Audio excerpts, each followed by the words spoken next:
Yeah.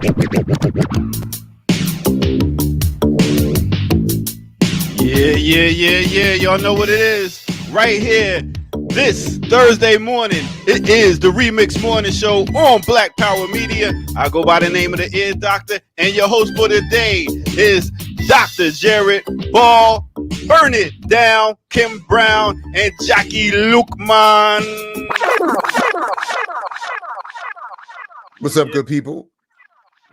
What up? Burn it down, Mike is off mute. Who was that? Who was that? I'm trying to think who you were reminding me of with that song. Da da da da da da da da da da. You don't know that? My 9mm go bang. Oh, jeez. Okay. Come on, Boogie Down Production. Wow. I am way too Maybe deep that's what in it was. middle I age. couldn't call Jeez, I'm sorry. It rang some bell, but that thing was too distantly, too far back. That was like 86. Oh, Jesus, that was like a year after I graduated high school. No, yeah. Wow. Yeah, right on. Anyway, good to see everybody. Greetings. Greetings. Remixers out there. Revolutionary greetings. Peace, everybody. Everybody.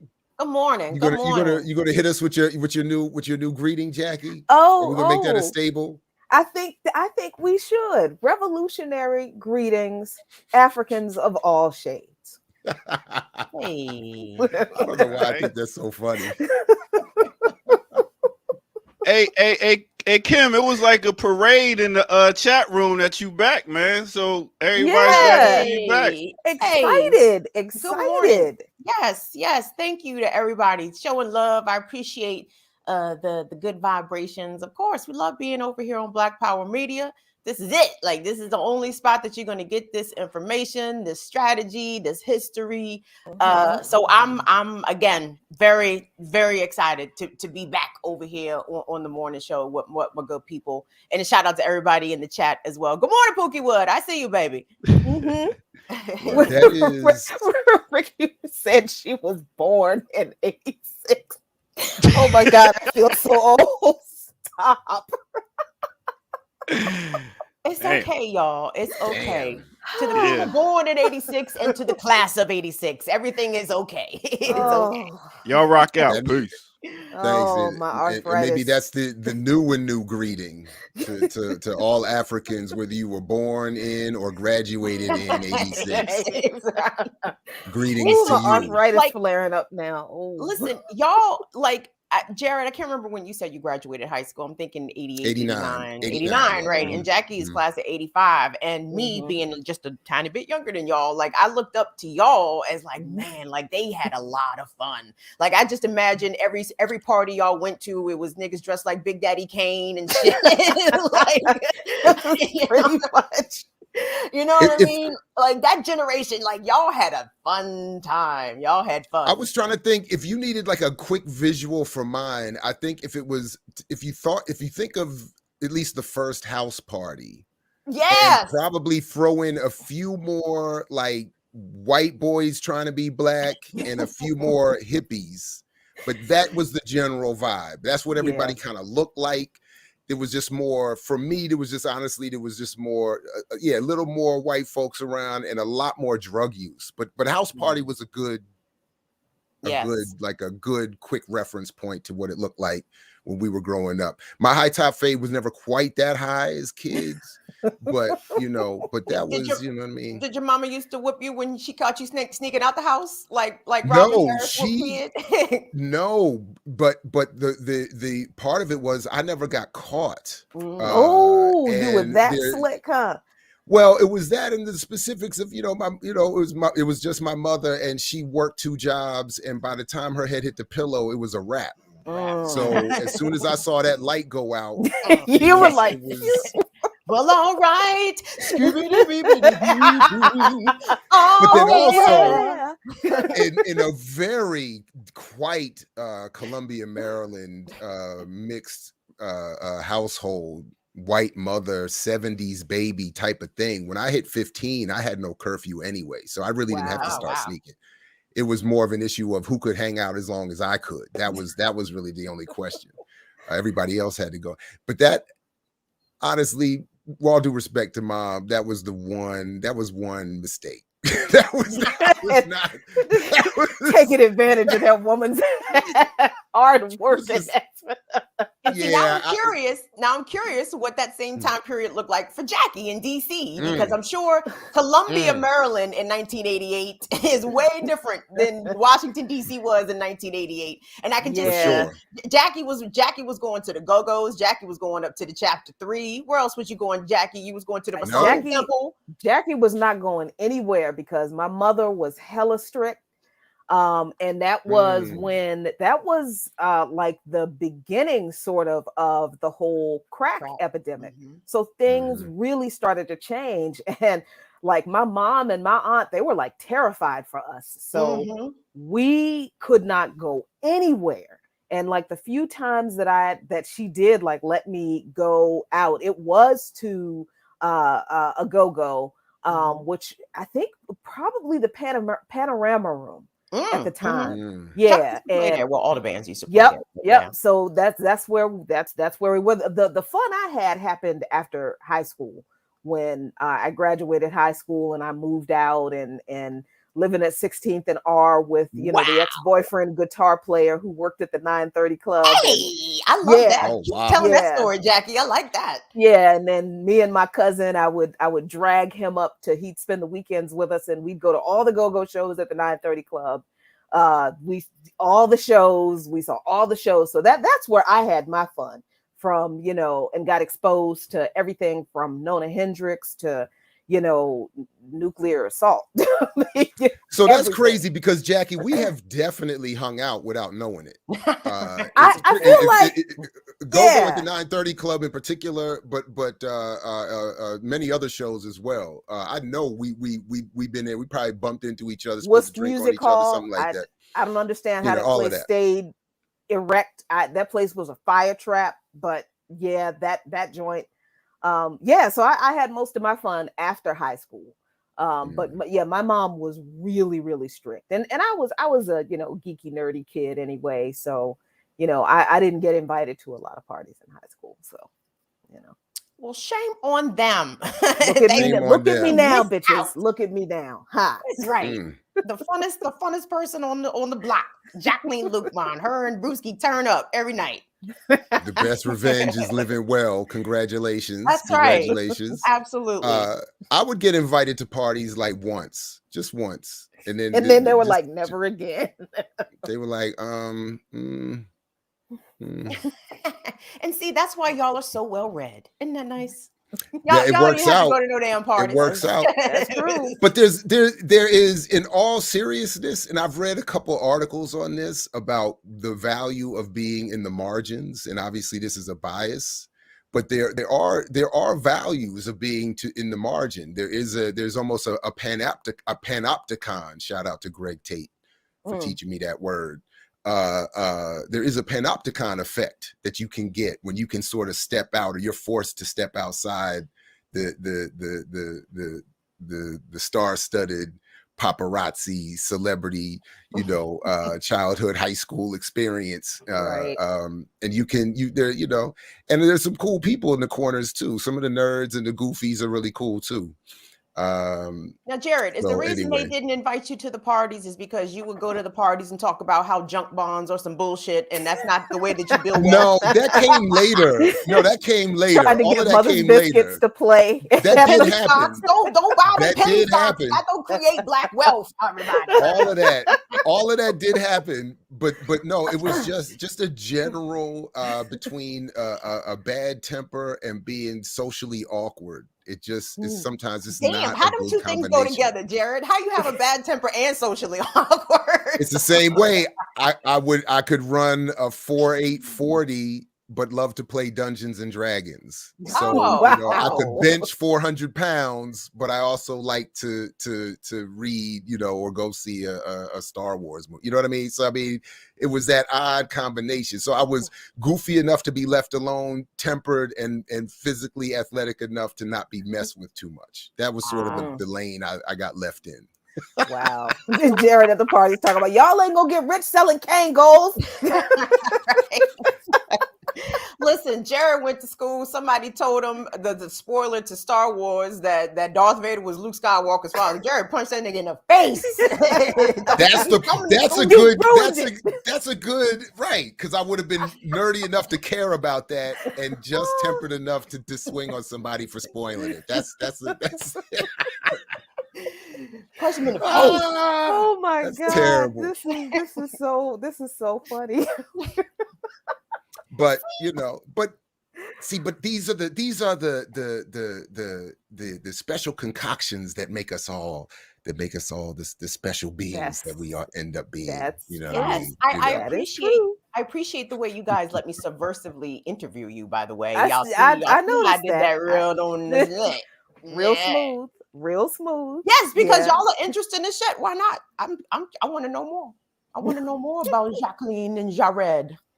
And we heard already some of yours, Kim, because I used to think probably a few years off, but I also would, because some of that freedom, once we could get into cars, that's when I started going to either DC or Baltimore. So I dabbled in both cities, and would have popped up once or twice. Like I think it was the Paradox, right? And okay, so there you go. So you know this, and we'll be brief. Let me just tell everybody, because I know we got people who joining us from all across the country, all over the world. So let me be brief here. I talk about DMV a lot on my show. So where Jared and I grew up, Jared grew up in Columbia. I grew up in Laurel, but it was still Howard County, right? So there was no public transportation at the time. So you kind of had like three groups of people, basically. You had people who stayed in Columbia all the time, like who kicked it exclusively in Columbia. Trapped in Columbia. Yeah. You'd be surprised though, Jackie. Like a lot of these suburban, tell them, Jared, a lot of kids in the suburbs scary as shit about the city. You know what I mean? Yeah, absolutely. Oh, terrified. Yeah, absolutely. Oh, yeah. Oh, my God, we can't go to Southeast. We'll get killed. And we're over here in Southeast like, man, we ain't messing with y'all. Thank you. Exactly. But you actually have to go there to know that, right? And so you got the kids that always stayed in Columbia, never left Columbia. Then you got the kids who identified more with Baltimore culture and would go to the Paradox and go up to the city to go party. And then you got the kids identified more with DC culture, who would try to, circulate the go-go's in PG County and go down to DC and kick it. So I too was in your camp. As soon as we got wheels, deuces. we was out. We go to Baltimore, buy the weed, then we go down to Lago, go to the show. Like it was yeah. So you had to have wheels in Howard County in order to participate. I mean, truly, like think about this, y'all. I mean, I feel so blessed to have grown up literally between two bastions of Black culture. When you look at the importance of Baltimore Black culture and DC Black culture, I'm like, nigga, I am ensconced in Blackness out here. This is glorious. Like not everybody gets that in driving distance. You know what I mean? So I mean that was the cool thing about growing up in Southeast DC, for all of the bad rap that it got, and it was hairy here for a minute during that time. But growing up over here as a kid in Southeast DC was great. My cousin and I roamed around in the woods pretty much when we were smaller kids, pretty much unaccompanied. We were safe. We didn't know we were poor. We didn't know our families were poor. That was something that we found out way later on. It was a nice neighborhood. Everybody looked out for each other. It was a great place to grow up and be a kid. And then, of course, things changed, but I still got the benefit of growing up in a city, in a part of the city that was Black. Right, that there was a culture, there was a feeling, and almost like an ambiance, and it was different for every part of the city. Northwest felt different from Southeast. Southwest felt different from Northwest. You know what I'm saying? Northeast felt different, but this city was Black, and it was a working class Black city. So I really benefited, I think, from having that perspective of growing up around people who, saw the city grow and change for better and for worse, but really kind of growing up with the best parts of growing up around a bunch of, hardworking, working class Black folks who, were trying to protect their communities, their homes, and their children. I mean, it was really, and then you really messed cool. up. linked up with us, and we linked up with this Jersey dude who's telling us it's time to break. And look like he's ready to be on stage somewhere Jersey himself. dudes. These Jersey cats, the man. Jersey dudes. Everybody didn't have it sweet like Ear Doctor growing up in T-Neck. Where you from, Ear Doctor? Hold on, first of all, let's talk about Trenton, New Jersey. Trenton, my bad. Not T-Neck, my bad. Now, me personally, I was like 13 out in these streets. My hanging out with older teenagers, getting into trouble. I hung with the hood people. But the funny thing is my parents was teachers, administrators, so I was very smart, skipped grades and all that stuff. But I was hanging with them, came home one night like 14 years old, high as hell, trying to eat cereal and not look in their eyes. And it was like, yo, we got to move down south. We got to get this shit out of here. Right there. Yeah. Loving that cereal too much. Oh my goodness. I was like, I hope they don't look in my eyes. That Captain like, Crunch, boy. They know. Word. That's what they do. They ship you down south. And they do. And speaking of my acting skills, I'm ready to give out a Blaska. Ooh, so it's Blaska season. It's Blaska season. So y'all get ready for it. Let's go. Remix. Blaska.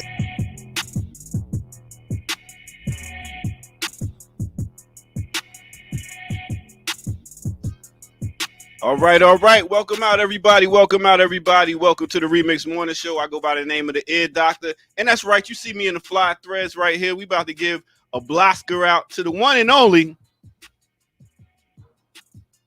Forrest Whitaker. That's right.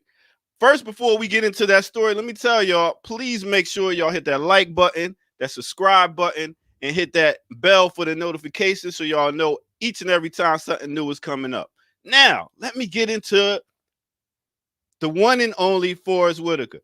Now, Forrest Stephen Whitaker was born July 15, 1961. He's an actor, producer, director, activist. He has Academy Awards, Golden Globe Awards, British Academy Film Awards, and 2 Screen Actors Guild Awards. I mean, you might first see him back in 1982 when he made his debut on Fast Times at Ridgemont High. He's also been in big movies like, what is it? The Butler. You got Great Debaters, Platoon, Ghost Dog, The Crying Game, even down to Star Wars and the Black Panther. Now, we're talking about great films. If you've never seen this guy in one of his biggest films, which was The King of Scotland, let me tell you, man, this guy right here, oh man, he played the role so great. It made you want to, like those roles that people play and you actually hate them afterwards. Yeah, that was him. So he also directed some movies. He did Strapped. And now, for a lot of people who didn't know, he also directed the movie Waiting to Exhale. That's right. And he's also he's also a Goodwill ambassador, part of his activism work. He's an envoy for peace and reconciliation, serves as the CEO of Whitaker Peace and Development Initiative, which is a non-profit outreach program. Now, like I said, he's done a bunch of movies. He's done Bird. He's played Bird. He's done all types of movies. But my top 5 Forrest Whitaker movies will have to be Rage in Harlem, Black Panther, Platoon, The Butler, and The Last King of Scotland. And now, those are some of my top 5. But listen, if y'all haven't seen him in The Godfather of Harlem, you are missing out. This guy is also executive producer for that Godfather of Harlem, which he shows him playing Bumpy Johnson, dealing with Malcolm X, and also dealing with Clayton Powell, showing how the streets, politicians, and revolutionaries all work together for the liberation of people in different ways. So check that out if you can. And that's why I want to give our Blasker out to no other than Forrest Whitaker. So let's give it up for Forrest, ladies and gentlemen. And let's get back to the morning show.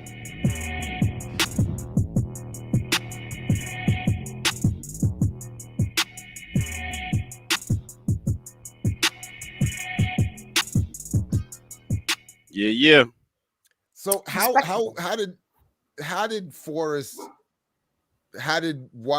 why Forrest? Why now? Why Forrest? Why now? Yeah. Reason being, I've been watching The Godfather of Harlem, and this man. Oh yeah. This guy is such a great actor, and just the whole storyline of how all them work together and the underlay. I know it's not all true.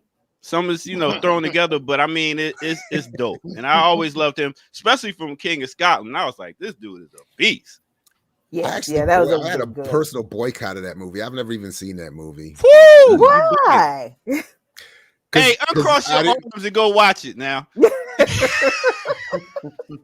I mean, because go ahead. No, I mean, I see, because with fictionalized versions of actual people, especially African people, are always messy. So yeah, I can see that. I can see that. But what I remember specifically that kept me from watching it was that when I read about the creation of a fake white Scottish writer to tell the story through. Yes. Like, that was that's so I admit I may be wrong, but I have not. I just haven't watched it. I watch movies for acting, cinematography, a bunch of other things. So for me, I'm looking at production. I'm looking at all types of stuff. So that's just me. Go ahead, Kim. Well, I want to say honorable mention for one of Forrest Whitaker's films. He was in Good Morning Vietnam with Robin Williams when he was really young, like really, really young. But bring it back to y'all's point about Forrest playing Idi Amin. I mean, we complain a whole lot right now about Black British actors playing Black American historical figures. But the converse doesn't really, that conversation does seldom happen, right? When Black American actors are tapped to play African people, I'm sure our African brothers and sisters are like, the fuck, nigga, you ain't really from here. Oh, dog. I remember, I read it. I mean, when Jennifer Hudson was playing Winnie Mandela, I read there was a discussion around that when Denzel played Steve Biko. I mean, there's you make a good point. So there's anyway. Well, that's my Blosker for the day. I catch you on the next break. Right on. Yeah, shout out to Forrest Whitaker. Yeah. Yes. And real quick, can I say something about some ableist shit surrounding Forrest Whitaker? Because Forrest Whitaker got the lazy eye, and niggas is real quick to always joke. Look at nigga eye. Look at the nigga eye. Can we leave ableist jokes in the last century? Yes, we can, but we can still mess with his back flap on the back of his neck though, because that's different. That was Abdus's thing. Oh look, it's Forrest back flap. So there's disabilities, and then there's other abilities, and then there's just unfortunate. And then there's just because he had a little back flap on the back of his always. Come on, girl, help me. What you talking about? Are you talking about like the pack of hot dogs on the back of his neck? Yes, the little pack of hot dogs on the back of his neck that he could never understand why he could never get completely shaved. Because it's a little pack of hot dogs, dude. How has The Crying Game, because nobody mentioned that. He was in that too. How has that aged as a film? Given our new gender and sexual politics. I don't remember the film that well. So I'm just now that I thought that, but that was another big film he was in that was a controversy at the time. That ear doctor didn't mention, and I do remember Fast Times at Ridgemont High was a major film for me growing up. That was he did mention Crying Game, and did he? Oh, my bad. Sorry, ear doctor. My bad. Yeah, I mean, I think it aged. I think it actually aged really well because I mean, transphobia is still a thing. I mean, it's still very much, accepted. I just don't remember how the character was treated in the film, and if that character's treatment would be welcomed today. That was really obviously it's still an issue, but honestly, I just don't remember how the character was dealt with, and if they were treated fairly or appropriately or not. So that's all. Anyway, let's get to Slap the Map. Yeah, let's slap that map.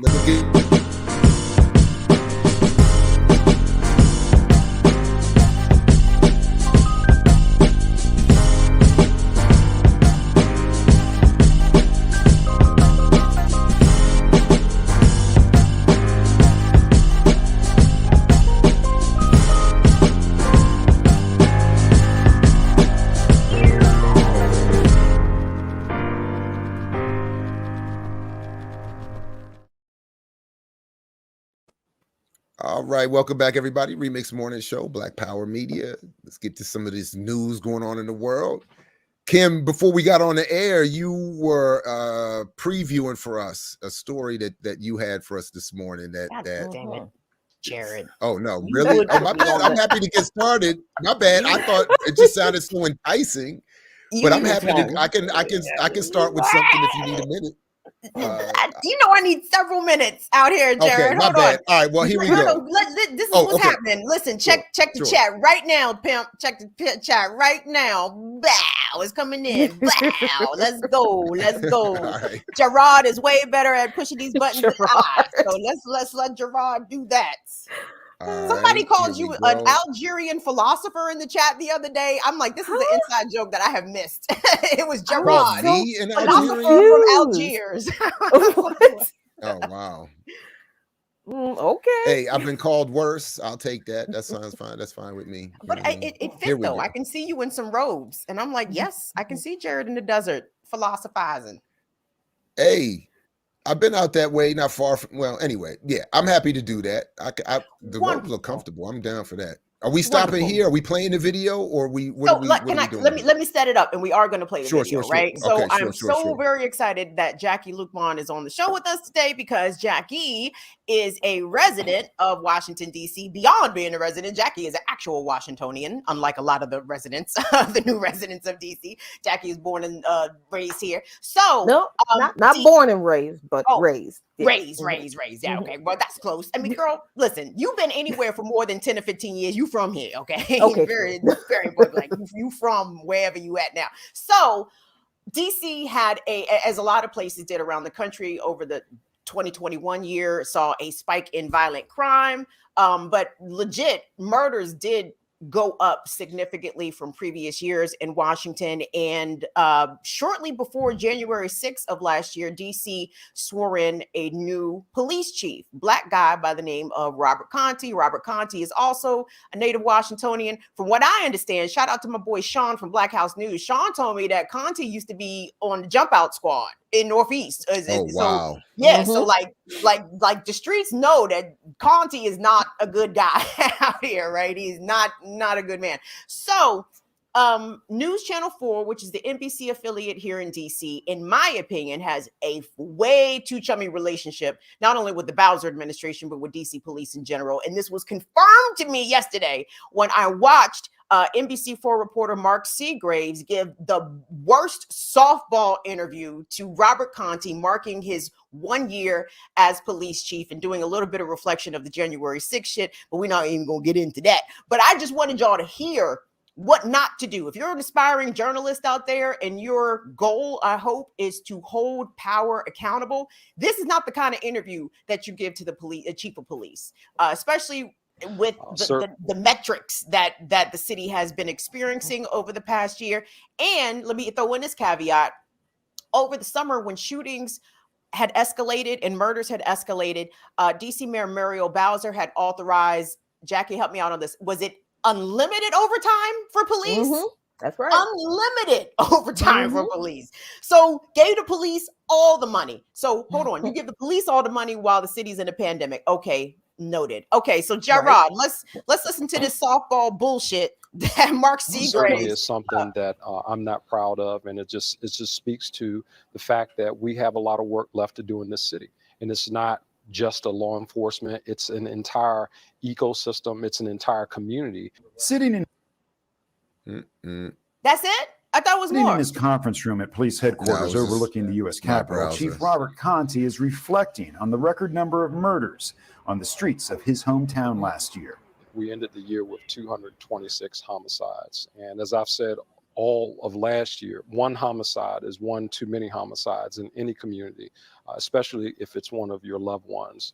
The year prior to that, 198 homicides. It's a lot of people behind just the number. I want the public to know that we are absolutely doing everything that we possibly can to bring these cases to closure. Conte plans to work more closely with federal partners and to expand intelligence gathering as ways to curb the violence. And while the chief isn't proud of the homicide rate, there are things he is proud of, including the efforts at recovering illegal guns. You guys have open minds.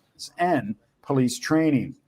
But one of his most proud moments is obviously the DC police response to the deadly riot at the U.S. Capitol on January 6th, just 4 days after he was sworn in as chief. All right, wrap that Conti shit. believes That it was shit the ain't DC important. Fuck all that shit, because Conti sat there and pounded his chest about how if DC police didn't respond to the Capitol that day, democracy would have failed. Nigga, if you don't get the whole fuck out of here with that bullshit.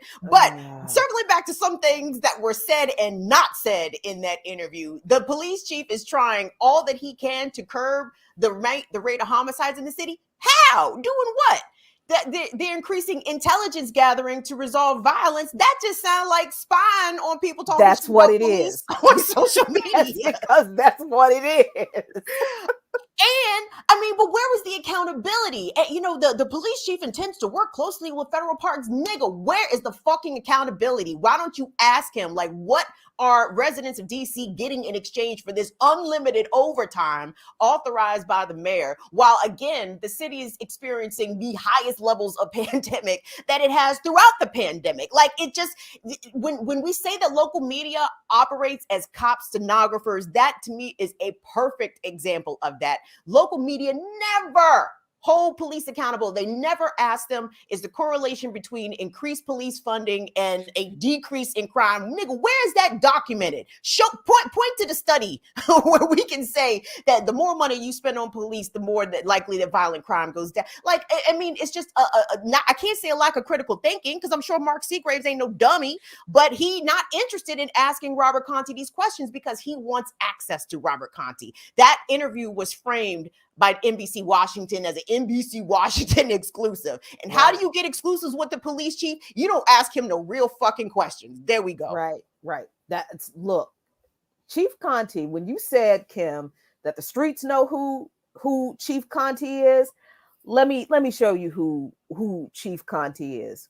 This man was not only on a jump out squad, but he was on a panel, and this was reported in DC last month. Yeah.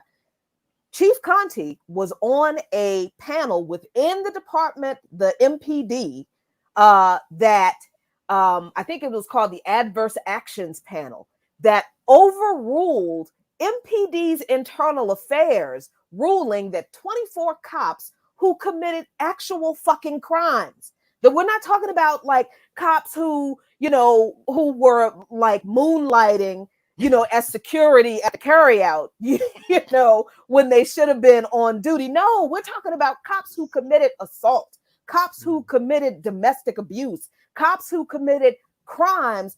MPD Internal Affairs said that these 24 cops should be fired.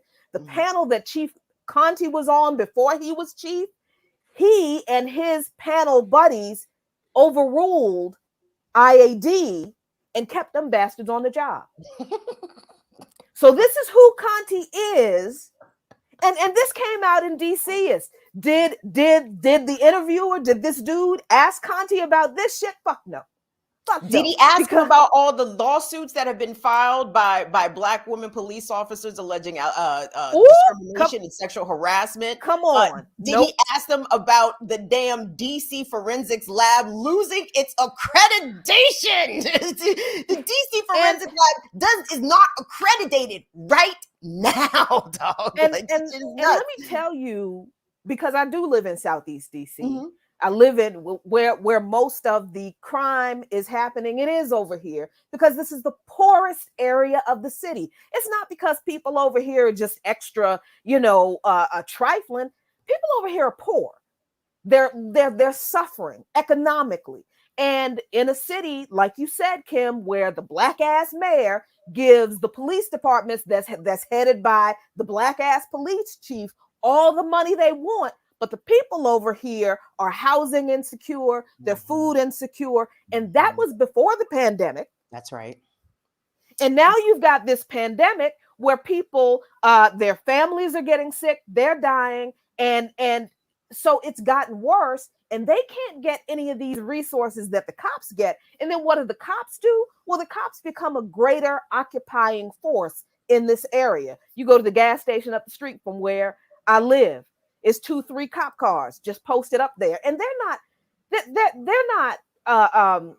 you know, stopping crime. What they're doing is they're chasing the people who are homeless, who are struggling from addiction, off of the properties up on the corner. That's all they're doing.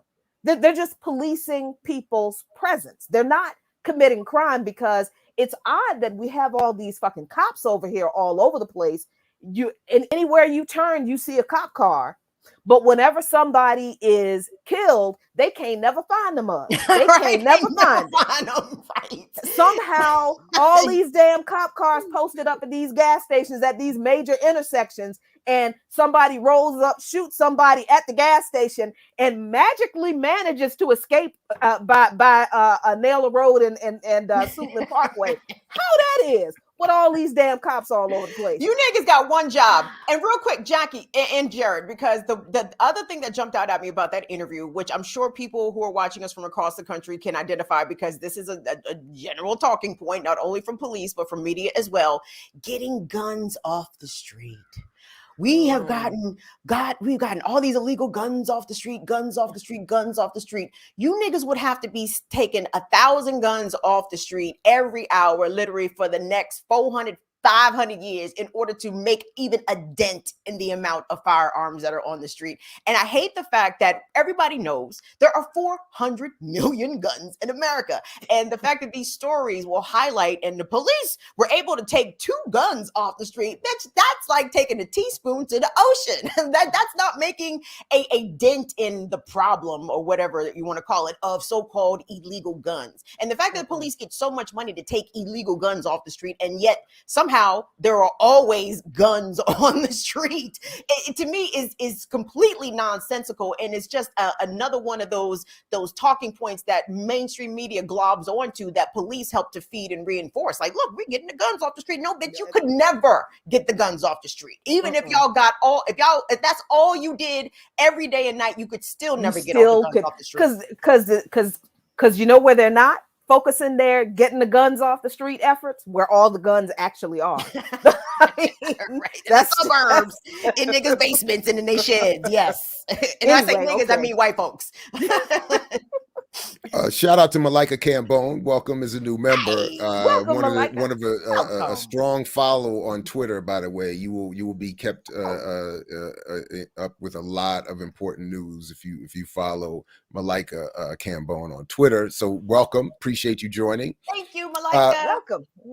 But that's why, I think you both are tripping, because that's why he kept those 24 cops on, because he needed to get the guns and the crime off off the streets.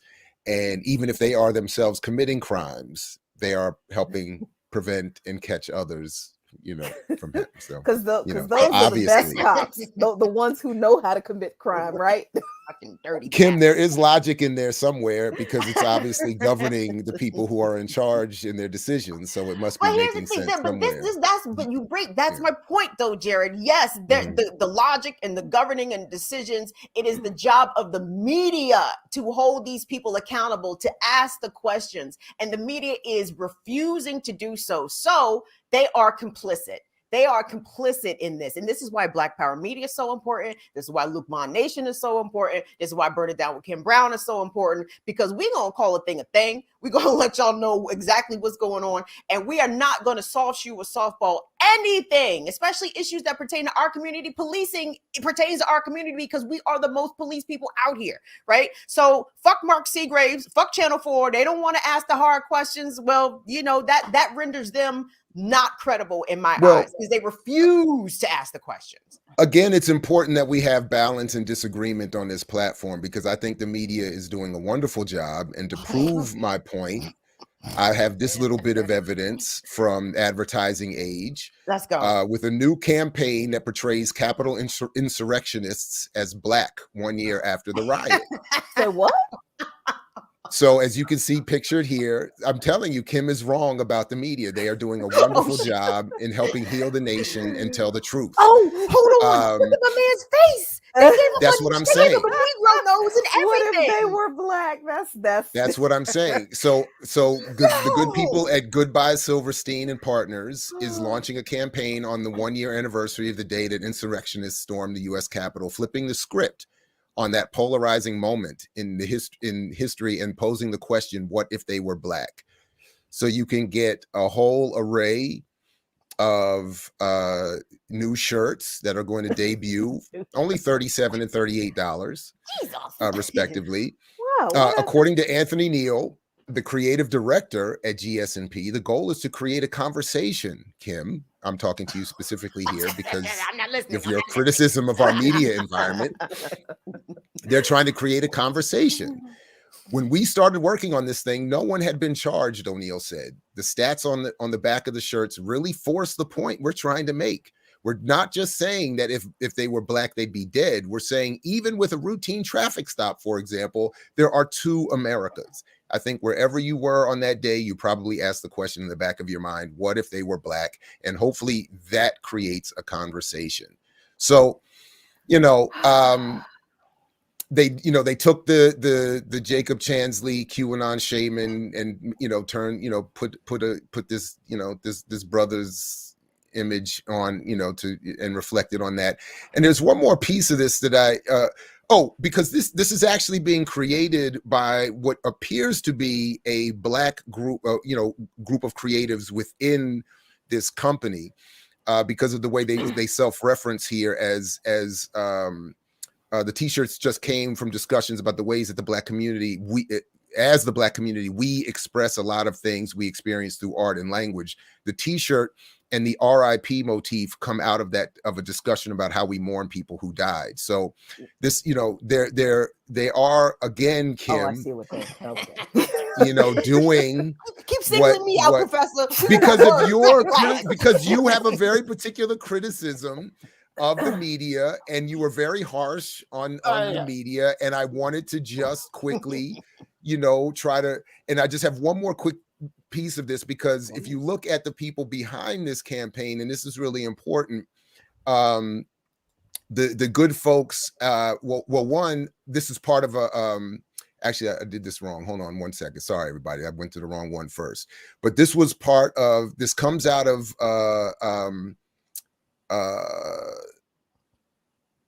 here we are, of the leadership team of Goodby. I guess it is Goodby. I thought they were doing a play on Good. It's Goodby Silverstein. Goodby, okay. So this is the group. So here's Silverstein and here's Goodby. These are the, you know, and all of those people who are not a part of the Black community. Well, I mean, that's why I'm assuming that within there were some Black creatives involved, but that was just the leadership team. Now they're in partnership with this other group that I had started to pull up here, which is the Courageous Conversation Global Foundation. Is part of this campaign. And again, it's about, they're bringing conversations, and this is a more Black leadership team that is having conversations. And the reason I couldn't help, you know, you know, what I just noticed was that they have Angela Bassett as an honorable and our good Michael Eric Dyson. I see my what personal favorite. My personal favorite is on the honorary board. So anyway, Kim, Jackie too, and everybody in the Remixers audience, people, listen, media are trying to address these concerns, and we got some t-shirts, we have some conversations coming. Michael Dyson is involved, you know, like I think we're in the right direction. We're building back better. And not a Negro in sight on that management team. How about that? No. It's okay, because they hire the right Black and brown and whoever else colorful employees, and they set them to create conversations. With because that's what we need. More conversations. We need jobs. What you heard? Are you hiring? Are you hiring Black people? No, get the fuck out my face. I'm not having a conversation with y'all about what? About how if the January 6th insurrectionists had been Black, they would have rolled out the tanks, the jets, and we were saying that day, we were having that conversation. How come them people ain't shot? Because we would have been shot. Because we would have. But now it's real, because we have the t-shirts. Now it's because an LLC did it. Because an LLC has codified the conversation because they've monetized. the conversation. There Where you did go. they get these price There points you on go. these shirts? They was consulting Sean King t-shirt sales. Like, God damn, $37 for a t-shirt? Don't Actually, nobody pay weren't Sean's more $38 for a expensive? funeral. I think so. Wasn't his plain black T-shirt even more than that? Yes, Yeah. that was cotton sourced directly from Zimbabwe, though, bro. That's what you're paying for. That's what you're paying for. There were a couple other quick stories I wanted before we get Ear Doctor back up here. There was a couple holdovers from yesterday. I just wanted to quickly mention. I honestly don't know enough about the details of what's going on here, but I did see that there was a need for the Haitian Prime Minister the other day to flee under gunfire. Ariel Henry was marking Haitian Independence Day on Saturday when gunfire erupted in the northern city of Gonaives. I'm probably mispronouncing that. But I honestly don't know enough about the details in terms of what was going on, what the issues are, or where he stands on all of that. But I did want to at least bring that up. And if any of you have any insight, or in the remixers chat have any insight on this, or we just need to follow up on it as a platform, I just wanted to at least acknowledge that it happened, or something's going on down there, and or continues to go on down there. So, political violence. Oh, go ahead, Jackie. Yeah, I think that it would be really good to have, as a platform, to have, Dr. Jamila Pierre, or Dr. Prosper, or Dr. Maybe Tamanisha John on to really dig into these people.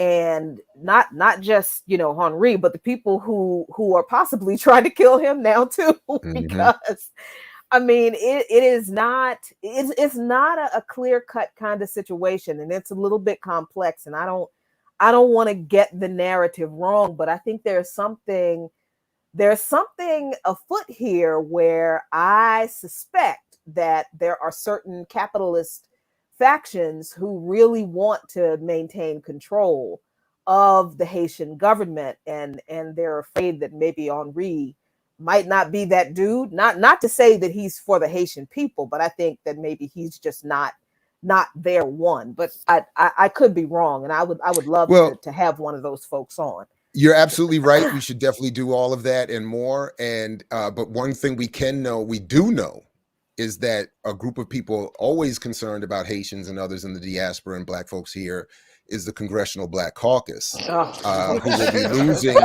one of its members. So you have been because Bobby Rush is not running for Congress anymore. anymore. His stand up on y'all. Listen, Jared is testing his stand up this morning. Y'all pay attention. Go ahead. Oh my goodness. So Bobby Rush, who is reported here in Esquire, who should have never been in Congress because he was supposed to be dead in 1969, is retiring and is not running for another term. So anyway, I only bring that up again. I don't have much commentary on that either, but other than to say that we all have to marshal our forces and elect another champion of justice to the CBC. Another this great name one figure who's the champion of justice in the CBC right now. Name one, Jared. Name one. Listen, I will not come around there and slap you in the back of the head. I will not be bullied into defending the righteous entity that is the CBC with these unjustified barbs you continue to throw at our media, at our country, and at our great Black leadership. Come on, isn't Kwesi Nkrumah your congressman, Jared? Isn't Kwesi Nkrumah your congressman? Absolutely. And all of the people that run around Baltimore who have been telling me for years and calling him Kwesi will fool you and all of that kind of stuff, I tell them every time that they say that to me, how dare you speak ill of my congressman and the head of the board of my Morgan State University Board of Regents. I will not tolerate that. And who just gave us that is beautiful. That Kwesi will fool you. Oh, that's beautiful. So, and all of those Baltimore cats that say that stuff to me, because I am just, I just work in Baltimore. I don't live there, did not grow up there. I tell them I reject that in the same way I reject Kim's nonsensical description of our media and our Congress. And Jackie, you too. I'm disappointed that I have to be the lone voice of reason this morning. Jared, what's going on? You got a job interview? So what's happening, bro? Because you're awful. You turn your flame down a lot today. You're awful tame. You're awful tame. I've been disappointed. It's 2022. Worse people have been disappointed in me. So that 2022. I gotta eat. I gotta eat. And we got a 4% COLA raise as Maryland State employees. Hey. So that's what it is. You feeling yourself. You got a little. I now no longer see myself as part of the people. So you're not a member of the proletariat anymore. You got a little extra change. I got my 4% COLA. Okay, I see what this is. I know what it is. They should have never gave you niggas money. That's what it is. That's the problem. That was my price point. And he got some extra money. He bougie 4%. That was my price point. They came in, and that's how George Jackson said it. That's how they do it. That's how they moderate, and they give you a cost of living raise, and then they create the inflation to balance it out. But I fell in for the trap, and he got a title too. And got a title. Oh my God, you know what I mean? Got a title. Got an office.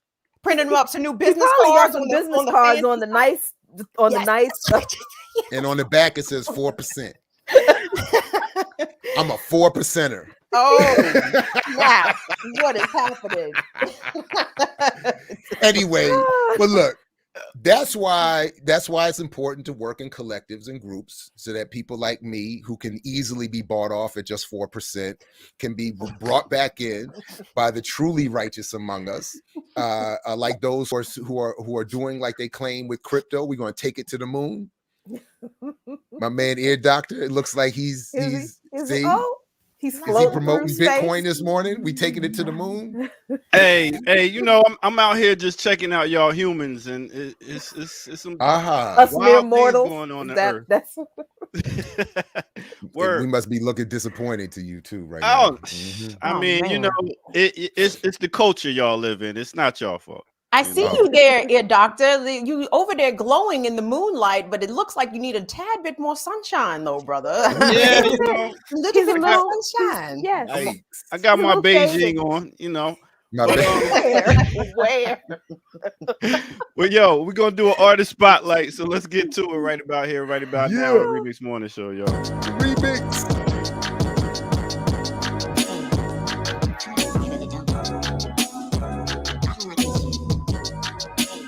Yeah. What's good, everybody? Welcome out. This is the Remix Morning Show. I go by the name of the Ear Doctor. And at this time, we are going to give you a artist spotlight.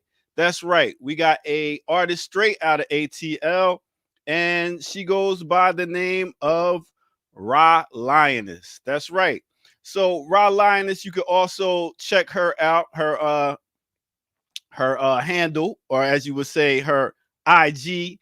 You could go and check her out. She has this new song I wanted to present to y'all, which is called I Can't Stop, featuring Dashil on the trumpet, a brother I used to be in a band with, rock very hard, MC and trumpeter.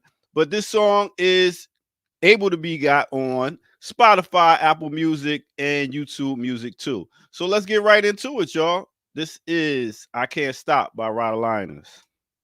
See, I'm moving and grooving in my divine energy, mixing and stirring till the flavor is right. I'm mixing and stirring to the vibe that I like. Create reality with abundance and bliss. No need to stop my flow, cause I exist in scope and sequence with the most high being. Sitting on thrones with my third eye sing. Rhymes keep growing, I'm legit with this. Can't resist the flow from Ra Lioness. Wisdom so thick, to get with this. Sip on my teas, drink the herbal bliss. 8-town born empress, vibration. Get that Mother Earth vibing for the libation. Cause I can't stop, and I won't stop. Cause I can't stop, and I won't stop. Take a little time and free your beautiful mind. Oh, take a little time, free your mind, free your mind.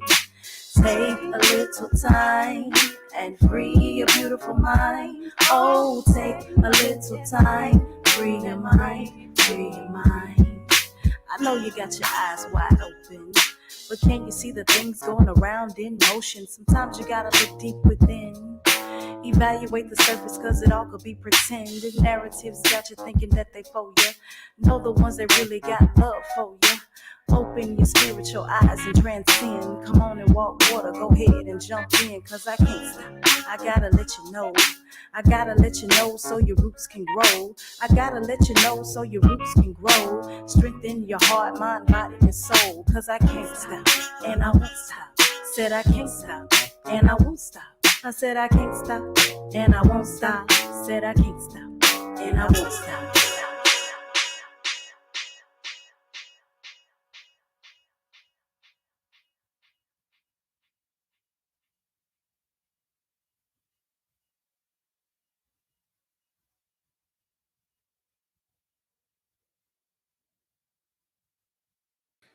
I know you saying something good over there, ear doctor, but we can't hear you, man. Oh, So my I just bad. wanted to jump in there. I know it was dope, but anyway, let me let you get back at it. Oh, thank you. Appreciate it. See, that's teamwork make a dream work. With that said, as you can see, that was Rod Lioness. Go check her out. You can get her music on Spotify, Apple Music, all that. And like I said, once again, if you got some dope music, send it in. Black Power Media, and check it out. See if we can get it on. That's what it is. So let me get back to it right here, right now, y'all. See, I'm moving and grooving in my divine energy, mixing and stirring till the flavor is right. I'm mixing and stirring to the vibe that I like. Create reality with abundance and bliss. No need to stop my flow, cause Right on. I like that. Very I nice. like Very nice. Shout out to Rod Lioness for sure. Dealing with the real in the chat said that her flow reminded them of Bahamadia. I thought the same thing. That the exact very same nice. thing. I heard Bahamadia, but like, you know, a very, very, very pleasant voice. Shout out to Rod Lioness. That was great. Word. That was and that's what it is. I'll catch y'all later. Peace. Hey, just real quick before we move on, I didn't mean to hold you up, my man, ear doctor. I just wanted to give a quick shout out to my man, Abdul Malik Assad, whose mother just passed the other day. This was an old friend of mine, going back my first real jegna, the older brother in the military that pulled me aside and you know was one of those like you might have two, you know, functioning brain cells. Let's try to make, you know, put that together and have you, you know, put it to some good use and salvage that before you go too far. And his mother was always in my corner, a supporter as well. So rest in peace and power to her and all the love and to him and their family. You know, assalamu alaikum. You know what I mean? Indeed. Anyway, sorry, go ahead. Somebody ran us some bucks. Somebody ran us some bucks. Thank you so much. Safari Melis's way. Safari right on, brother Safari says cola was asking about soda, but no, so cola is the cost of living adjustment. Cost of living adjustment, not soda. Man, these kids don't know these kids. They've been around long enough. Something tells me Tafari was doing that on purpose. That's a good brother right there. Tafari with the puns. Genius. So he might have been punning it up there a little bit. He might have been Silberg in the chat a little bit this morning. But that is a good point. Yeah, cost of living adjustment. You know, a few more pennies, and like I said, I'm a 4%er, so I don't know what y'all talk about. It's enough for Jared to sell out, man. That's it. That's all it takes. That's all it takes. Take much. So, don't take much. Yeah, don't take much. It really doesn't. I have a price. That's it. Right. That's it. It's high, so, but I have one. Now I know where I'm not messing with these folks though. Like this was something I wanted, another one of the holdovers from yesterday, and it's unfortunate that the good folks at Wall Street on Parade, you know, I admit I'm kind of like Dustin Hoffman in Wag the Dog. I want my credit, and I feel like for all the praise I give these folks here, how dare they give Reddit credit for calling out and raising this issue that they raised the other day about all the money this funny money that's going on around here. So I may be selling out for 4% cola, but the folks here, as it says here, from Pam Martin's, the Martins family here at the Wall Street on Parade, we are attempting to hold the Fed, big media, and Wall Street mega banks accountable with our article yesterday on mainstream media's news blackout, which we covered here at the Remix. of the Fed's release of the names of the Wall Street trading houses that got $4.5 trillion in cumulative repo loans from the Fed in the last quarter of 2019, long before the first case of COVID-19 was reported in the U.S. So we've covered this numbers of times, these and related stories here at the Remix and BPM, and I Mix What I Like a number of times, and yet somehow this Reddit group gets credit for calling this stuff out. But really the point is that I may be, on teetering on the brink of treachery for 4% COLA, but $4.5 trillion given away to the biggest trading houses on Wall Street before COVID became an issue. In other words, even before they could make claims with the CARES and HOPE Act and all that other stuff, they were already getting a truck full of money and then some. As they reported here, the full tally came to 11.23 trillion in cumulative repo loans from September 2019 to July 2020. So just not even a year. But when a Reddit group that calls itself Super Stonk spotted our article and posted it in their comment section, our website got caught in the crosshairs. How do y'all know it didn't come from us? Why did we get credit for it? How do you know the traffic didn't come from all the remixes, crashing into your website? No, I'm just playing. Anyway, the traffic to our article was so heavy at times that our website couldn't accept. And it's funny because when I go to their website to check for news and updates on a regular basis, I did notice that it was down. And this is exactly why. But the longer story shorter, at least, is that the rage on that aspect of our article was intense. Then someone on Reddit, Super Stonk, noticed this part of our article yesterday. And this is where I have to admit I did not highlight this part in the story that we actually did cover. So I got to give Reddit and them credit where credit is due, since I'm hating. 3 of the serially charged banks, JP Morgan Chase, Goldman Sachs, and Citigroup, are actually owners of the New York Fed, the regional Fed bank that played the major role in doling out the bailout money in 2008 and again in 2019. The New York Fed and its unlimited ability to electronically print money are a boon to the New York City economy, which is a boon to advertising revenue at the big New York City-based media outlets. That really hit a nerve, as it should. One commenter, calling himself Italics Whore, posted this. Wait, the banks own the New York Fed and can loan themselves unlimited amounts of money at practically 0% interest in secret? What the F? And then later they would go on to describe this as federal incest. The story goes on to talk. Yeah, that's a yeah. And to cap that off is just they talk about Janet Yellen going from the Secretary of the Treasury to the head of the Fed and back and forth, being reappointed again, of course, by Biden. And all just overseeing the huge cash grab. So yes, we got a little bit of a 4% raise as state of Maryland employees, but it's more than matched by an inflation that is largely the result, more than balanced out, I should say, by the inflation that is the result of this stuff. The reason we have inflation that devalues the money in our bank account is because these folks keep creating more money and putting it out there and giving it to each other, devaluing what we have. And anyway, and then of course encouraging that we all fight amongst each other for crumbs and bicker for what they leave. So anyway, I just $11 trillion 11 in 6 months. That's just 6 months dollars. And there's nothing illegal about this. This is all legal. No, yes. Nothing illegal, nothing, but you can't, you better not steal some formula to feed your babies. Because the police and all of their endless overtime, they will lock you up.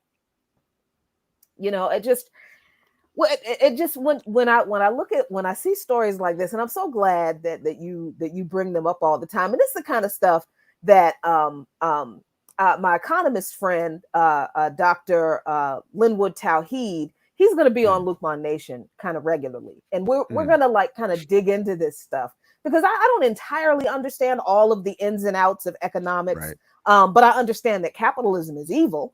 And this is one of the reasons why, because capitalists, they are in this game to enrich each other and enrich themselves. And they have to keep, like you said, Jared, they have to keep an underclass, greasing the cogs of the wheel to do the work for less than our share of the profits, while they take all of the profits and just share it amongst themselves, and then tell us that we don't work hard enough, that, you know, if we just you know, got more education with more student loans and carried more debt, then we could get a better job for more money. You know, $15 an hour for a burger flipper is too much. You know, those are jobs for teenagers. Meanwhile, these people who own the Fed in New York are giving each other $11 trillion just like that in 6 months. And that's just over that. Yeah. Because I think the total number, work hard. These people ain't working hard for shit. So they got that money really for no reason though, Jared. Like there was no reason, there was no catastrophe, there was no 9/11, COVID had not yet taken hold. Like they just gave it because they could. Yes, because they could. That was it. They could. And so sorry, go ahead. No. So I just wanted to say this real quick. So there was a tweet that I saw went viral some weeks ago, and it asked a very simple yet profound question, and it got tens of thousands of retweets and likes. And the tweet, I'm gonna paraphrase, it says, so if we all just decided to stop paying bills tomorrow, what the fuck are they really going to do?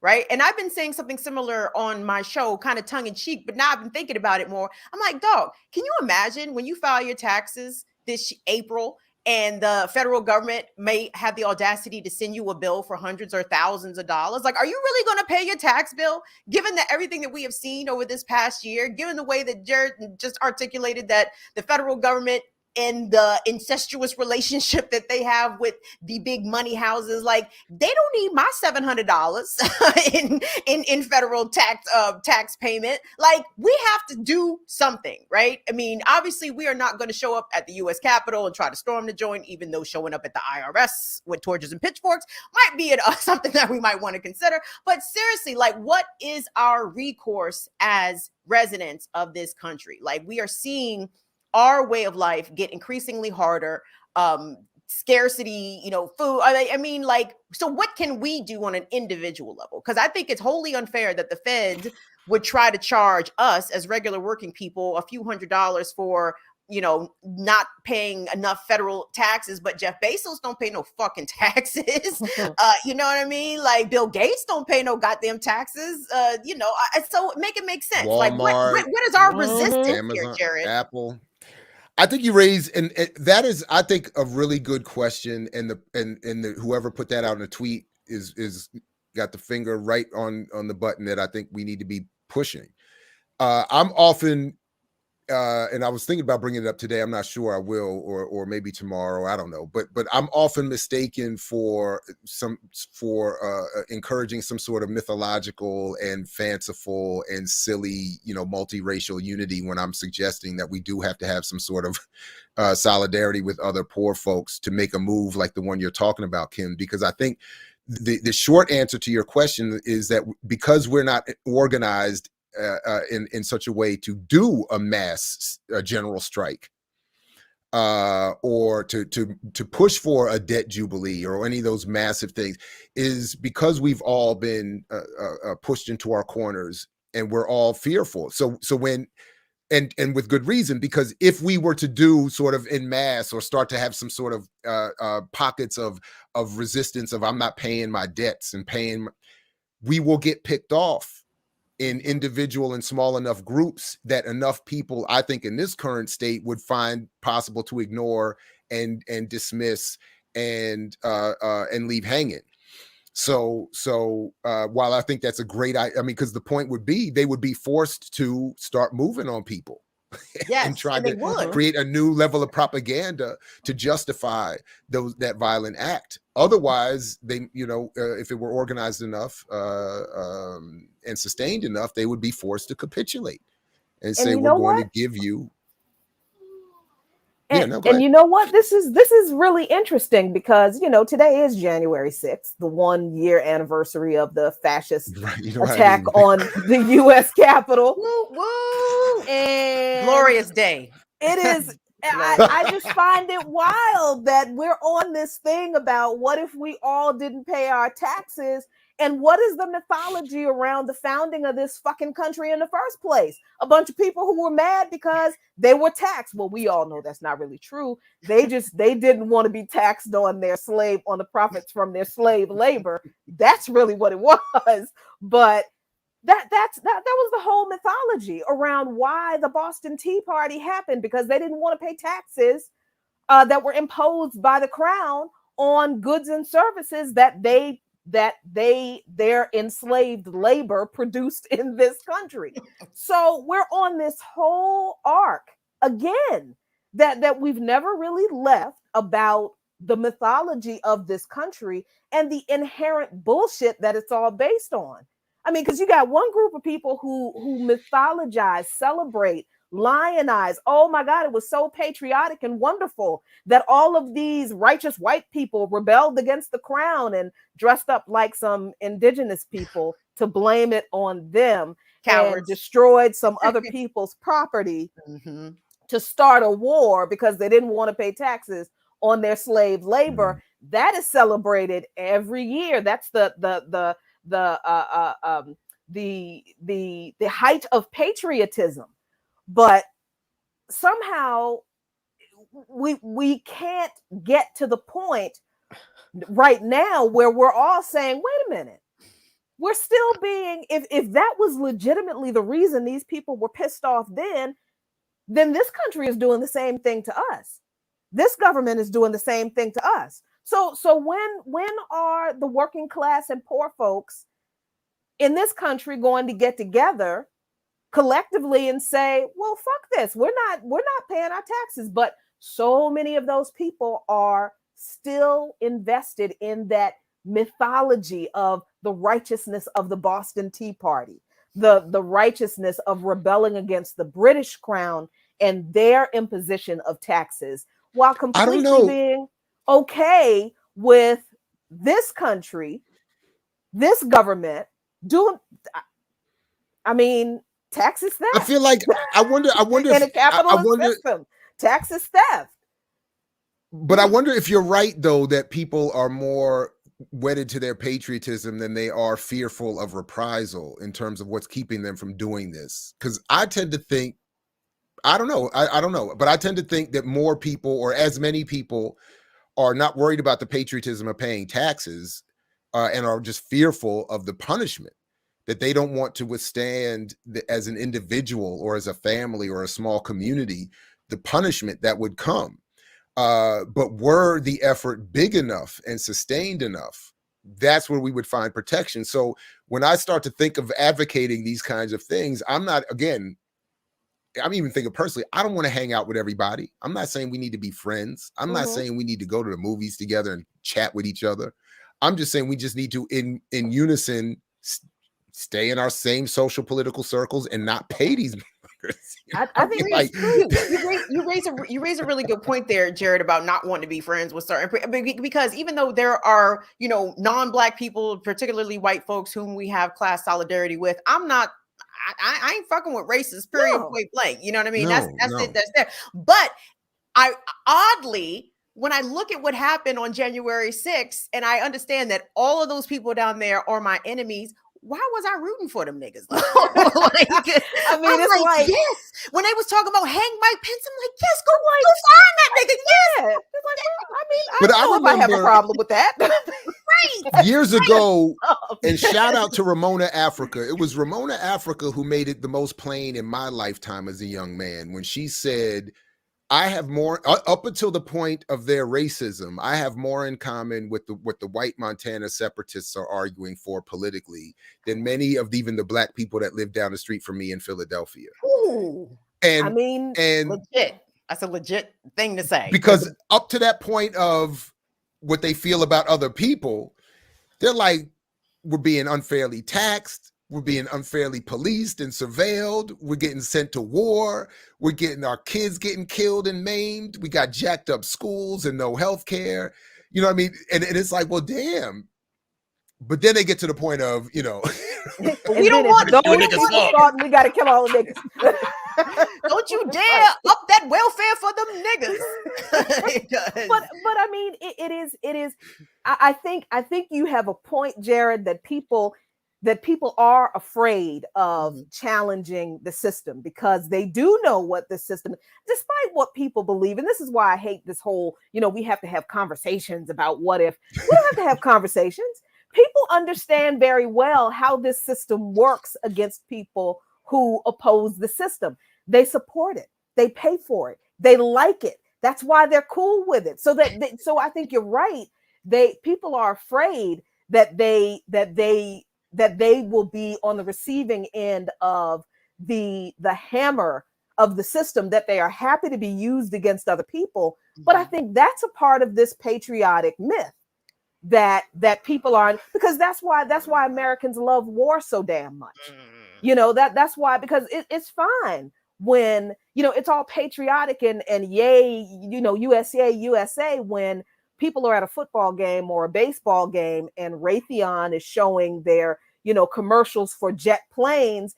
People know that those planes are going to be used to bomb other people in other countries, mostly brown, mostly poor, and they're fine with that. So they know that these companies and this country reigns absolute terror down on people who oppose, allegedly, this country. They're very clear about that. But they see terrorism as patriotism, terrorism of other people, of the other, as patriotism. So, I mean, I think they're pretty much one and the same. Yeah, people are afraid that that the system that they support being used against who they perceive as their enemies, us. They're afraid of being treated like us. But as long as they're not, they're like, okay, cool. We'll pay our taxes. So we're never really gonna get any kind of, even as you pointed out, and you pointed out, Kim, yeah, I absolutely agree with some of their grievances. But that's why they will never be comrades, because their outcomes, what they're fighting for, always in direct opposition of what we're fighting for. They're fighting for them to get their piece of the pie at the expense of our liberation. We're fighting for liberation. If they can wipe us off the map to get free healthcare, and to get that, they will. And that's sort of the point I'm talking about. So like when that first police van shows up at the first house who has not paid their taxes and is saying, I refuse, what is everybody else on that block going to do? And that's what I think is holding us up more than anything else, because I'll speak personally. When they show up here and all my neighbors are looking at me like, damn, that was, you should have paid your taxes. Right. They're dragging you off and taking your house and throwing your kids in the street. $3,000. All you had to do was pay it. Damn. You got a 4% pay raise. How come you ain't they took your house? Look, I know we got everybody came out. Yeah, my bad. Yeah. But see, if everybody came out, I remember, just real quick, there was an older gentleman who lives on this street. And I don't know what happened in their house, what their personal stuff, none of our business. But somebody called the cops on this man. Is like 85 years old, and somebody called the cops on this man. And and Abdul was alive then, and they came, and we were like sitting here on a Saturday night watching TV, and they're like, "What the fuck? What is going on?" And they tried to arrest this man. Me and Abdul put our clothes on. We went outside, and we were like, "What are y'all doing? What's going on?" "Oh, well, this doesn't involve you." "Yes, it does." Yeah, it does. "Yes, it does. This is our neighbor. What is going on?" That his wife has some issues, so she had some words for us, but it was like, what, you don't need to arrest this old man. What, so, but we were the only people who did. And these are people who I've lived in this neighborhood with for 20 years. So I know if I failed to pay my taxes and they came to get me and take my house and my dog, these niggas would stand around and do exactly what you said, Jared. They would stand around and be like, "Well, I should have paid your taxes." Oh, well, I mean, my godfather made the point years ago when he got hauled off as an elderly man for having a tail light out and got locked up for the night in DC. And the first thing his neighbor said was, "Well, what did you do?" And he's like, "That's the problem. That shouldn't be the question. What did you do shouldn't be the question. The question should be, why are you taking him?" Anyway, so somebody I know that we won't give up easily is That's our good right. brother, the ear doctor, the audiologist, who's back there in the studio. Yes, sir. Yes, sir. Appreciate Nice it. Humans. Yes, indeed. Hey, Yes, real indeed, quick, the audiologist. yo, we lost another musician.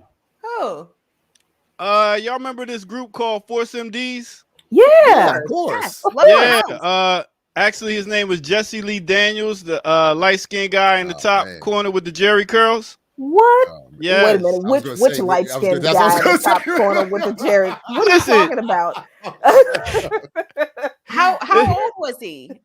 He was 58 years old. They don't know why, how he man. died. Oh But my man, a lot of God. people dying in their 50s right now. It's crazy. Man, unfortunately, one of the stories I'll get to after the break is heading in that way. Unfortunately, another cause for concern. Did you but guys yeah. already acknowledge Leonard Hubbard from the Roots passing? Yeah. Yep. Yeah, Okay. yeah, Yep. that was. Also Desmond Tutu. We ain't talk about him. He Well, that passed nigga off. was 90. We- Yeah. I mean, no We disrespect. did. No Damn. disrespect to Brother Tutu. I'm sorry. Well, I'm my It's damn, bad. legit. It's legit. Just with say, that. well, What was I Kamal saying? was in here. That's Somebody about got to time. take You're over. 90, nigga. Yo, so let's get into it. I actually want to take y'all to a flashback in Black Power Media and show y'all one of our programs real quick. So let's get to it.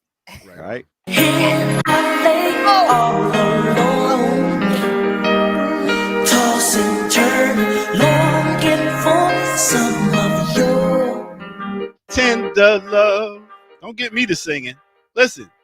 Anyway, welcome out once again to Black Power Media. This is the Remix Morning Show. I go by the name of the Ear Doctor. In case you didn't know and just tuning in, make sure y'all hit that like, subscribe, and bell so y'all can get the notifications, know the new stuff is coming, and go to patreon.com and drop some chains in the bucket. Word. So with that said, we're going to get to one of our shows that's right here on Black Power Media, and it goes by the name of Brokish. That's right. And on this one, is Here We Go Again. They are back for the new year. So let's see what they're talking about real quick. All right, let's go.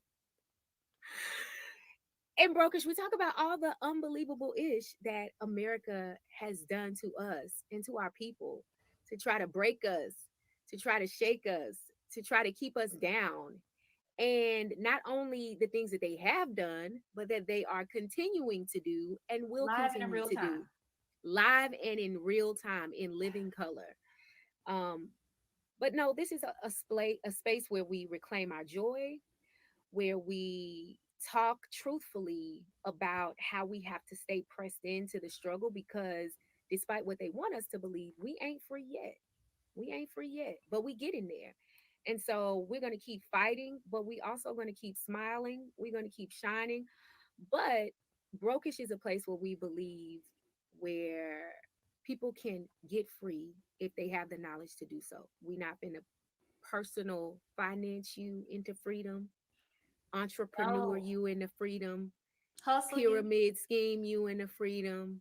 Okay, we're not finna do none of that. That's not what we hear about. But we want you to know what the intention is and have the information so that you can walk through life with power and joy. Joy knowing that it ain't working, but power knowing that you're going to participate in the struggle for the liberation of all of us. Amen and amen again. All right. So as you can see, I love when our sisters are talking about empowerment. Check out Brokish. Straight up, we got a lot of dope shows here on Black Power Media, so there's one of them. Check it out. Now, let's get back to the Remix Morning Show.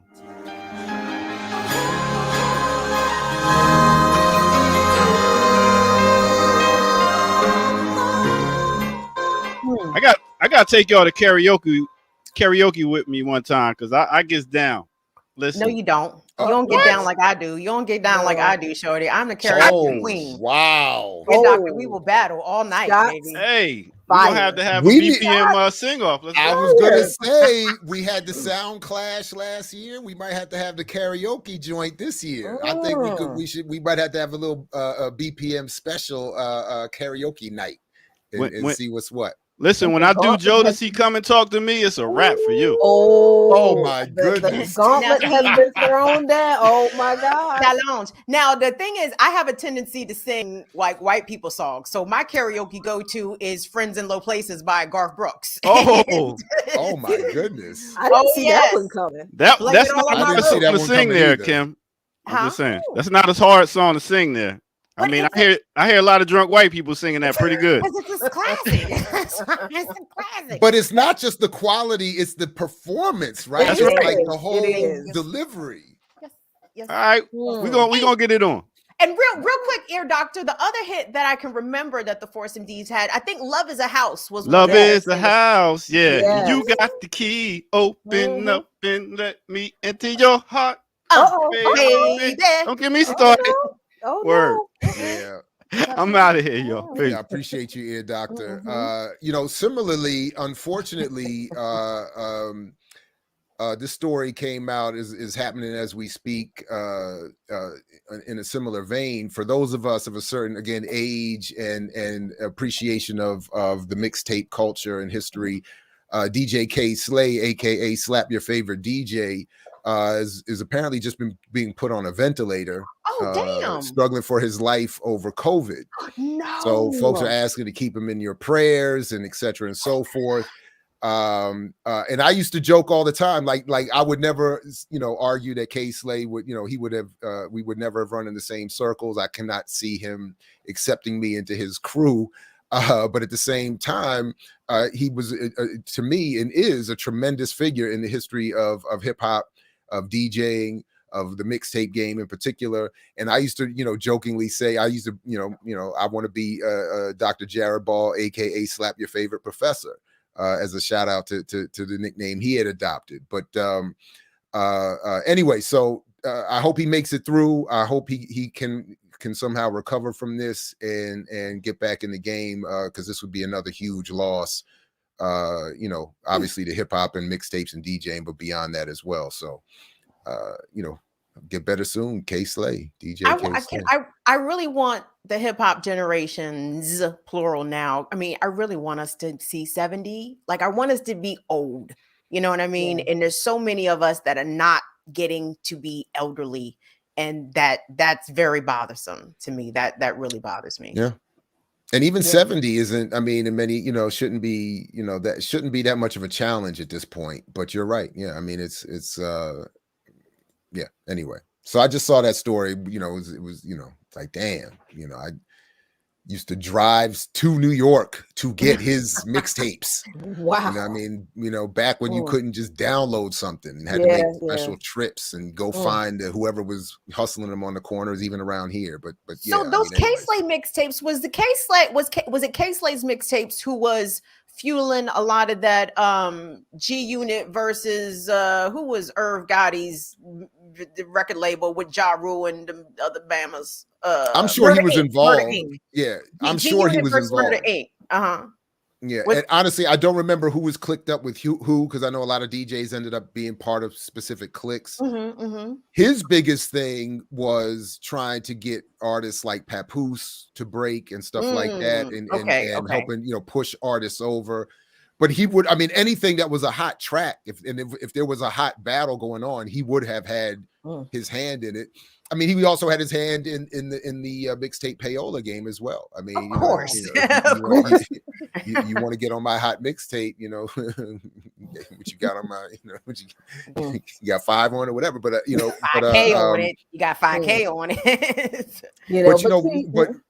But all of the mixtape battles and trying to break artists and trying to sort of be like a shadow or an alternative industry, in helping artists and stuff like that, for sure. But I know like DJ Clue was another prominent and always in the middle of all those battles and beefs and stuff like that. Envy and anyway, what I consider like a second wave of mixtape DJs, or maybe even third. But anyway, anyway, it also reminds me of a kind of a bygone era of mixtapes. Like I don't know how this new era relates to that tradition. Anyway, I'm not as familiar with it. The physicality, the physicality of music, and I know Jackie, you can appreciate this having worked in tower music. Like the artists used to get something called, I think it was called mechanical royalties, right? So if you sold a CD or a physical piece of vinyl or a cassette, the artist would get a portion of that. And I miss like actually holding my music. I don't know if that makes any sense to y'all. It does. I am shout out to Zo35. He has a t-shirt says that I read the liner notes. Shorty, I was a liner notes. I missed that. An album cover art. I missed it. My gosh. I missed it. That's it. But even with the art of the CDs, you could unfold. Yes. Like with the covers. The liner notes and that all of that. I mean, that's gone. I mean, it's great for the instant accessibility of the digital age. That's great, but the art, the physical art part of of music is something that we miss, that I think we've lost. And I think artists have also lost a lot of their ability to really make money because of the digital age, because they're paid a lot less. You have to get a lot, like millions and millions of downloads before you see any decent royalties on from some of these streaming services. And I think that's unfortunate, because it's making music is not like an easy thing. I play like I can sing, but I cannot create. I can't create verses. I can't create lyrics. That kind of thing. That's a talent and a gift that I think should be rewarded and compensated fairly, and I don't think it is in the whole digital era. And so I think, speaking of that point, just very quickly, now that you mentioned, shout out to my man Marcel P. Black, who posted this the other day. But this is just showing you what these platforms are paying per stream. And you would have to to make $1, you need 249 streams on Amazon, 128 on Apple, 1,200 plays on YouTube, which is the number one outlet right now for digital music. You need 1,200 plays to make $1. That's crazy. Yeah, that's ridiculous. But how a lot of this. How a lot of this gets framed, especially on these end of year lists. And did you know that Dua Lipa streamed 2 billion streams? Right. And it's like, and people are like, wow, that's a lot. Right. Okay. Thank you, Jackie. Okay. I don't know who Dua Lipa is either, but I know she's popular. I'm old enough to know what I don't know, right? I know what's popular, and I know that I don't know any of these people. Would not recognize not a one if I saw them in the street. But I mean, that's like, oh my God, that's so good. She got so many streams, or they got so many streams. And it's like, but how much money did they earn or did they receive off of all those billions of streams? Like, that's not, to me, a good thing per se. You know what I mean? Yeah. I mean, I remember when digital music streaming first happened, became a thing, and it was Napster. And I remember when Metallica sued Napster, and everybody was like, oh my God, they're just filthy rich white boys who don't want to know. But they were right. They were absolutely right. Because look at what happened. So I mean, the only problem, and you make a really good point, because the only problem that I had with their approach was that they turned it on Napster and the technology more than focus on the industry itself, which was ripping artists off as an initial. But you're right that it was very much about them. It wasn't about music in general. It was all about only Metallica, which actually did piss me off, because I was a huge Metallica fan, but that even goes back, filthy rich white boys, and that's still true. It even goes back, and I'll just bring this up as in one of the other stories just to quickly highlight, but it even goes back to what we were talking about earlier in terms of pay and surviving. That even when we were joking about the cost of t-shirts, for instance, I know for a fact the way I was raised, explicitly, almost on a daily basis, the argument was we should want to pay more as consumers. First of all, we should want to pay taxes. in society, because we're supposed to get back from that payment of taxes a level of care and support and sustenance that a society, particularly one like this, should be able to provide. But that we should also want, so it wasn't an issue of patriotism per se, but an issue of collective care, that you pay your fair share so everybody can benefit. But the same thing with paying more for food or clothing or whatever. The idea was we should want to pay a little bit more, because the flip side is the workers providing that service or that product are themselves being properly compensated and working in safe places with healthcare benefits, etc. So this idea that we should all be wanting to go to the dollar store and to Walmart to find the cheapest deal undermines and undercuts our own value as workers, and certainly those who are quote unquote lower on the worker chain than we are.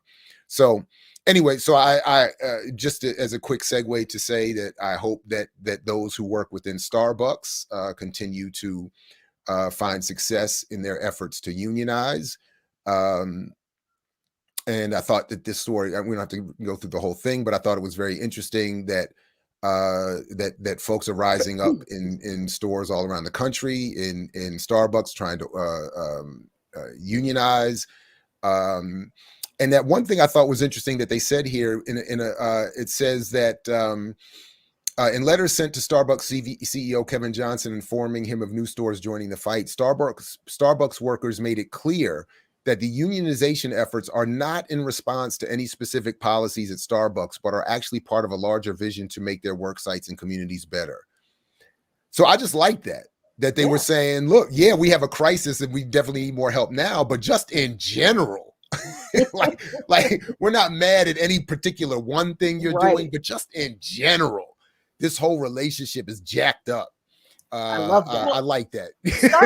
Well, from what I understand, and shout out to More Perfect Union. More Perfect Union on Twitter has been following. I mean, all of the labor fights been following, but this specific Starbucks unionization effort specifically. And I think it has to do with, not it specifically, but one of the things has to do with the language of Starbucks, the corporate speak that, hey, we're partners. Aren't we a family here? You know what I mean? No. And niggas is like, no, we are not a family.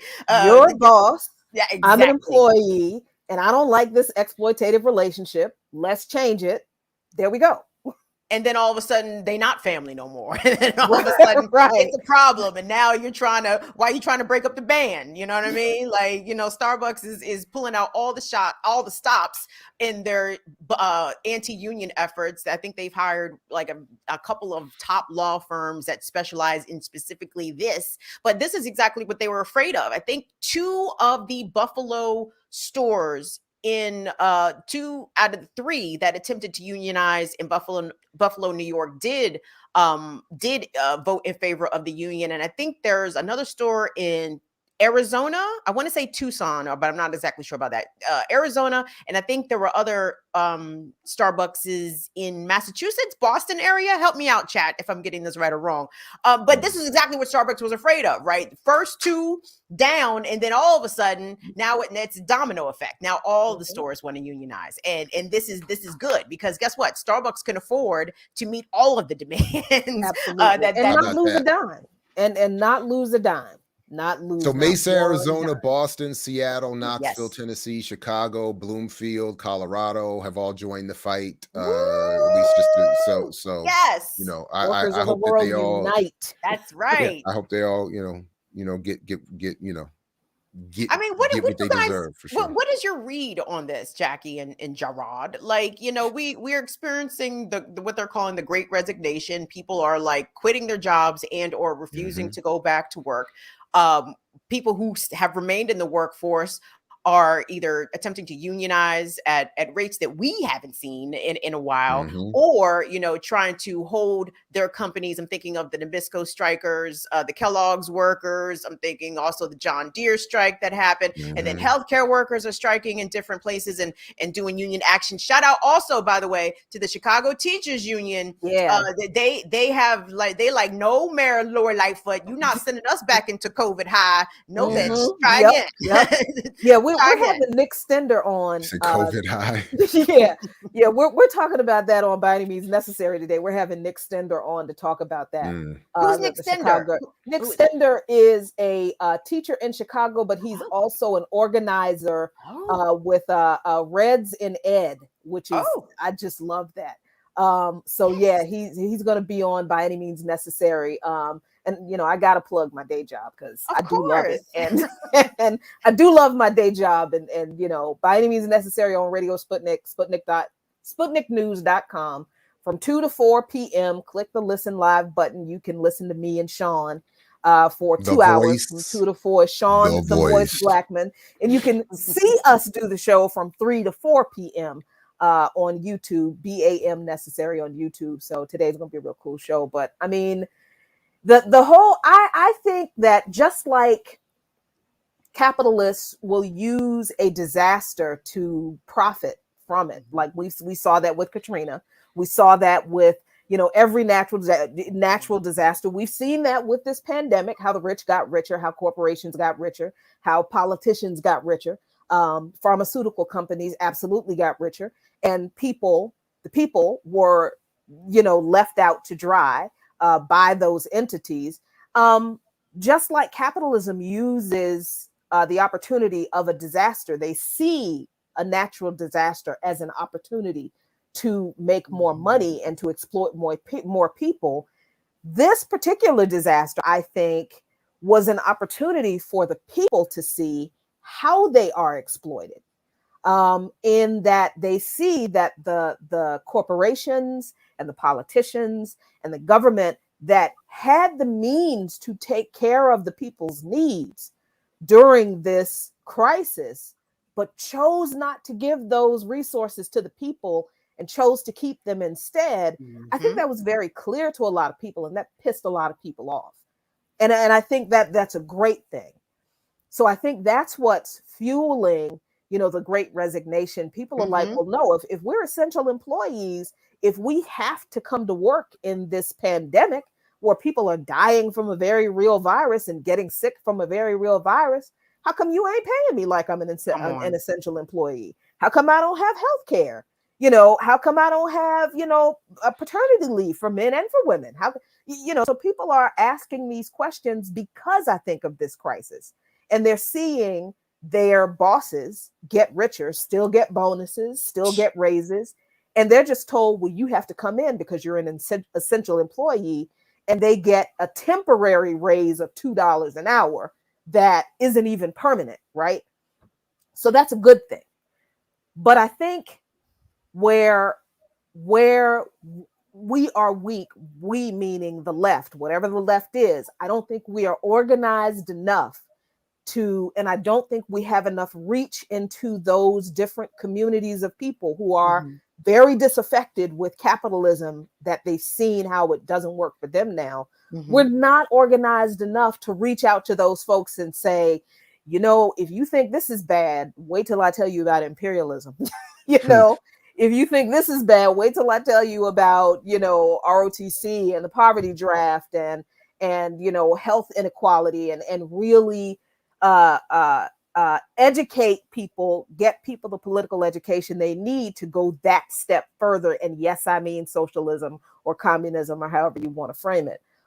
So it's a good thing, I think, that in the same disaster, people are seeing the opportunity to see the system for how it doesn't work for them, and are taking steps to see how they can get the system to be a little bit better for them. But that collective kind of, we all need to rise up against this system and destroy it, we're not quite there yet, I don't think. I think the fissures are certainly beginning to appear in a variety of ways, right? Like all the things that you just named, Jackie. And then I'm thinking also about how people who are essential workers, period, people who have to go out and do their jobs, are hearing messaging from medical professionals, the head of the CDC, and then Dr. Rochelle Walensky, and then Fauci. These motherfuckers are massaging the actual the actual numbers when it comes to how long people should isolate if they test positive. And it's not a coincidence that before the CDC revised their guidelines about reducing the number of days for isolation and that you don't have to go to work down from 10 to 5, you know, the CEO of Delta Airlines was right there advocating for exactly that, and for the CDC to change its literal medical advice to accommodate corporations. People are like, nah, Joe, Joe, nah, this ain't gonna work. This ain't gonna work. And by the way, Jared, who was it? Do you know who Dr. Leanna Wen is? Dr. Leanna Wen, help me out, Ricky Ryan. Dr. Leanna Wen used to be the top healthcare professional in Baltimore City. I don't know what the title is. It's escaping me right now. But yesterday on Twitter, she was getting a lot of pushback because her name is Dr. Leanna Wen. Again, she used to run the health department for Baltimore City. She is now a professor at George Washington University, and I believe a media contributor to I want to say CNN, but she writes for the Post. Yes, she's a media, she's a contributing columnist to Washington Post and is a CNN medical analyst. So take of that what you will. So yesterday, Dr. Leanna Wen tweeted, I'm sorry I don't have this up, but I'm gonna read it to y'all. She tweeted, quote, "The president couldn't be clearer. Schools in this country should remain open," end quote. And this is her tweet from Jeff Zients at the White House COVID response briefing today. Reminder, this is again Leanna Wen's tweet, reminds us that teachers were prioritized for vaccinations before most adults. There are vaccines for 5-year-olds and $130 billion given to schools. And then someone replied to her, I wonder how different Dr. Leanna Wen's perspective would be if her child was old enough to be in school and even with a vaccine and mask themselves, if they were in a classroom / lunchroom without mask mandates, et cetera, et cetera. And her reply to this Twitter user was, quote, "I have a child who is in preschool. He is too young for vaccines. He is back in school. School does not have testing and class is unvaccinated. For our family and many others, daycare plus school equals essential. You do what you can to reduce the risk, but ultimately have to get on with it." So I'm just going to throw my 2-year-old kid into the COVID preschool and hey, maybe it'll work out okay. Maybe it won't. I mean, this is the thing. I mean, this is the problem. It doesn't matter where we all come down on the issues of vaccines. The problem that I think we can all agree with is that when you have a media environment like CNN saturated and run by pharmaceutical money, when you have presidents and politicians who are benefiting from getting people back to work and an overall ethic of capitalism that just wants to get everybody back to work, it messes up the whole conversation. It makes everything much more difficult and stressful. So again, as I've said before, and others continue to say, and I think it's part of the general response you all are raising in terms of what is really a global, what were you calling a resignation? What is it? Great Resignation. Yes. Great Resignation. Give us national health care. I mean, if you're going to say get back to school and get on with it, okay, well then get on with giving us health care, get on with giving us job protection, get on with giving us improved incomes and all the other stuff. Get on with it. Let's get on with it, and we'll all get on with it. Where are tests? Didn't Joe Biden said he was going to send out 500 million tests? How about that? Has anybody received a free mask in the mail from the government? No, nothing. I got one from Morgan State. I got my Morgan mask. I mean, it just first of all, Joe Biden saying that, Joe Biden, the president, was clear. Schools must be open. First of all, Joe Biden ain't nobody's daddy in this whole equation. Second, Joe Biden, he's not even on top of his own health. How is he going to talk about this man? Don't get me talking about Joe Biden and his sunsetting problems right now. I mean, so the president can make a decree that is outside of scientific and medical realities. Remember at the beginning of this pandemic when they said that children wouldn't get the virus, that children could not, that it didn't appear that kids could contract the virus, that it didn't appear that kids could get really sick from the virus. And now, almost 3 years later, a bunch of kids are in the hospital from this. I mean, so the fact that, and I think if this is the same woman, the doctor that whose tweets you read, she's the lady who has been on CNN for talking about this as their little medical expert. Mm-hmm. I mean, again, there are what they're not telling you about keeping the schools open, and understanding that when they say that childcare and keeping schools open is essential, what they're really saying is that parents don't make enough money, and this is certainly not true for her because she's rich, but parents don't make enough money to be able to afford to stay home with their children, that they don't have parental leave, that they don't have health care. And if you are relying on public school or even private school to provide socialization for your children, that's not where socialization happens for you. That's supposed to happen in your communities, in your families. That's not a public school. So they're turning public school into a bunch of things that it's not, as an excuse to keep schools open in this pandemic. So what they're not telling you is that in these schools, what they're doing to accommodate having the schools open is, in the dead of winter, they're opening the windows. Oh, fucking windows! They're opening the windows in Chicago to facilitate proper ventilation. So you got kids, half of whom are sick, by the way, because you got a classroom that's half empty in a school with half the teachers out sick. And the school and the students and the teachers who are there are sitting there in classrooms with the windows open in their winter coats. But that's okay because death from pneumonia won't go on the COVID roster of numbers, so it's not a problem. So this heifer sitting here talking about she's gonna send her 2-year-old to daycare where nobody's vaccinated, and this. Come on now, I call foul. I think that's a damn lie. I don't think she's sending her 2-year-old no damn where. Jackie, oh my God, like just the sheer lunacy. I'm thinking about kids specifically in Chicago because that's where that was happening, right? They had the kids bundled up in the classroom with the windows open. Baltimore, Philadelphia. Yep. Mm-hmm. And remember before the pandemic, when this would happen in the summertime, when it was too fucking hot in the classrooms because the buildings were so outdated and the AC wasn't working, or in the wintertime, it was too fucking cold in the classrooms because the furnaces weren't working. $130 billion for schools, all the public schools in this country.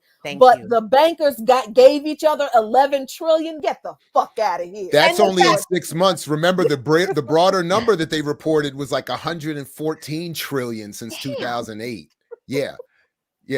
It's obscene. They're just so look. We're going to get out of here for the week. This is the Remix Friday morning, Thursday. Fridays on Thursdays. Time flies when you're reporting on the nonsense. I don't know what day it is. I don't know what time it is. Hey! So shit, I just hit my teeth with we the got microphone. more Boom Bap Breakfast tomorrow morning. I'll be back. And we're going to extend some of this conversation around the advertising response to what Kim and Jackie are talking about in terms of the global I keep forgetting how you call it, resignation movement. The Great Resignation. The Great Resignation. Because if Larry Fink is telling you to get BlackRock money, you need to step up your environmental and anti-racist propaganda. Hey, they're worried about people rebelling anyway. And I know, Kim, you got something anyway. No. Just real quick. I just want to acknowledge you guys. We had over 200 people in here rocking with us right now on Black Power Media. Thank you all so much. Please give us deuces. Yes. Woo, shit. Yes, we big timing over here. Listen, give us all them thumbs up, them likes. If you're not already subscribed to the channel, please do so. Become a member. Also, patreon.com/Black Power Media. Still got the 15% off the annual memberships. A lot of people are taking advantage. You can get it on the low as low from $20 $2.40. That's how you support the channel for an entire year over on patreon.com/Black Power Media. Thank you all Yes, for participating in this amazing Yes, conversation. Throw us some money. Brewski needs some new And tins. because we hit 200, yeah, help Brewski out. Because we hit 200, we have a special treat for you. Ear Doctor is at the beach and is going to take us out. Hey, I know a lot of y'all out here, you know, dealing with cold weather and everything and getting ready for this weekend. So the great thing about music is it's a nice getaway. You know what I'm saying? It takes you to a space and time. So that's what I'm going to do. So please stick around and rock with me. Y'all ready? But first of all, before I go there, I want to let y'all know what's going on this Sunday on Sundays. This Sunday, I am going to rock a Pharrell mix. That's right. All the music he's produced, he's been on and rocked out. So please tune in this Sunday. Can I put some requests in? Can I put a request in real quick? What up? You gotta play "Looking at Me" by Mace. Why you over there looking at me? While my girl standing here. And of course, Super Thug, Nori. Oh, no, you already know. Beanie Man, the girls, Dumb Sugar. Hey, listen. Hey, Kim, just tune in. I'm gonna tune in. I'm sorry. You know how I am for the music, Ear Doctor. I'm like, ooh, but did you play? Yeah, I'm gonna watch. I'm just so shut up and watch. There it is. Since I'm in the Caribbean, let's do it like this. Watch me now. Madam, me wrote me no take back me chat.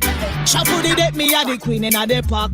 Look how me cute and sexy like that. And me plant the can, so no better watch that. Now tell me who said them want ackle me body. Them have to have a permit and a license for me. Now tell me who said them want ackle me body. Them have to have a permit and a license for me. Admit it.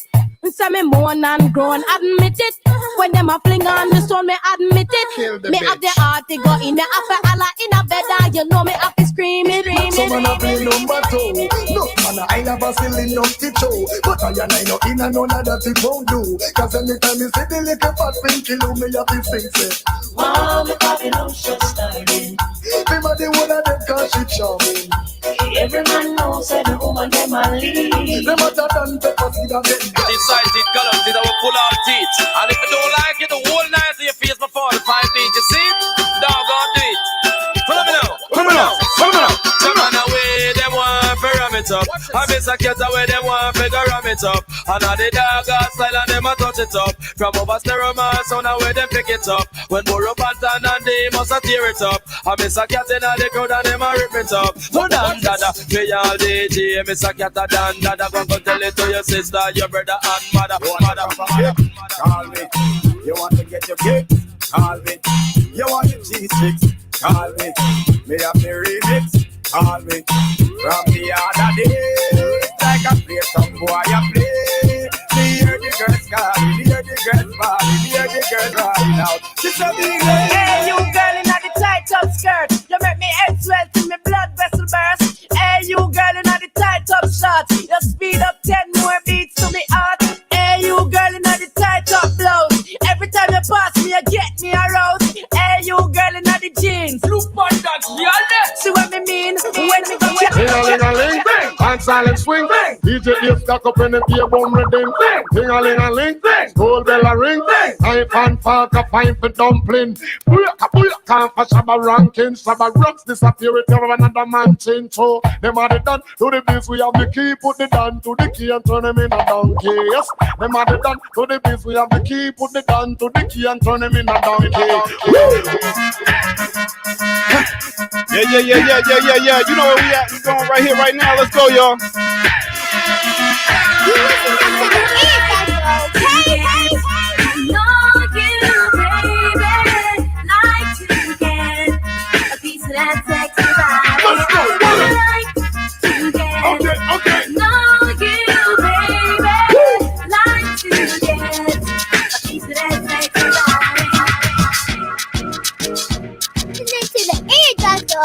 This is how we do it right here on Black Power Media, y'all. Tune in every Tuesday through Thursday, 8 a.m. to 10. Yes, I just the blessing. Yeah. Father God blessing. Well, more blessing. I just the blessing. Them can't stop me. Sing along, come on. I am blessed. I am blessed every day of my life. I am blessed when I wake up in the morning and I lay my head to rest. Every day of my life, I am blessed. Yeah. That's what it is right here on Black Power Media, the Remix Morning Show. Make sure y'all tune into all the dope shows. Hit that like button, subscribe, ring the bell, ting-a-ling-a-ling. That's how we do it. And we out. Peace.